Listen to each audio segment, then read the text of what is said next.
نكشف لكم اليوم الموعد والقنوات الناقلة لمباراة المنتخب السعودي الودية أمام مقدونيا الشمالية ضمن تحضيرات الصقور لخوض الملحق الآسيوي المؤهل إلى نهائيات كأس العالم 2026.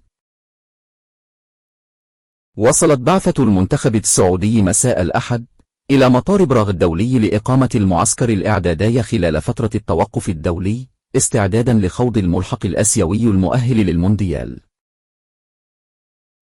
سيخوض المنتخب السعودي خلال معسكره في التشيك مباراتين وديتين، حيث يلتقي في المباراة الأولى أمام نظيره المقدوني على استاد فيكتوريا زيسكوف، فيما يواجه في المباراة الثانية منتخب التشيك على استاد ملتشوفسكا.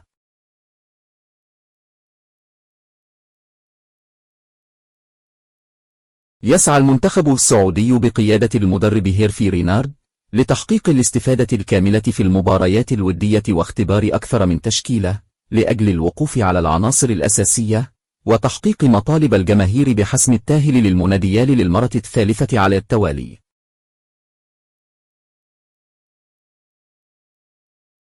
القنوات الناقلة لمباراة السعودية ومقدونيا.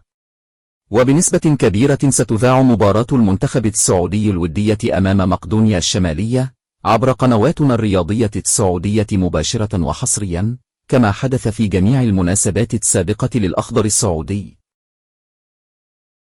موعد مباراة السعودية ومقدونيا الودية. ومن المقرر أن تنطلق مباراة السعودية ومقدونيا الودية يوم الخميس الموافق 4 سبتمبر الحالي في تمام الساعة 6 مساء بتوقيت مكة المكرمة والقاهرة، والساعة 7 بتوقيت أبو ظبي. ولم يتم تحديد هاوية معلق المباراة الودية حتى الآن، وستعلن قنوات الرياضية السعودية عنه بالساعات القادمة. لا تنسى الاشتراك في القناة وتفعيل زر الجرس ليصلك كل جديد.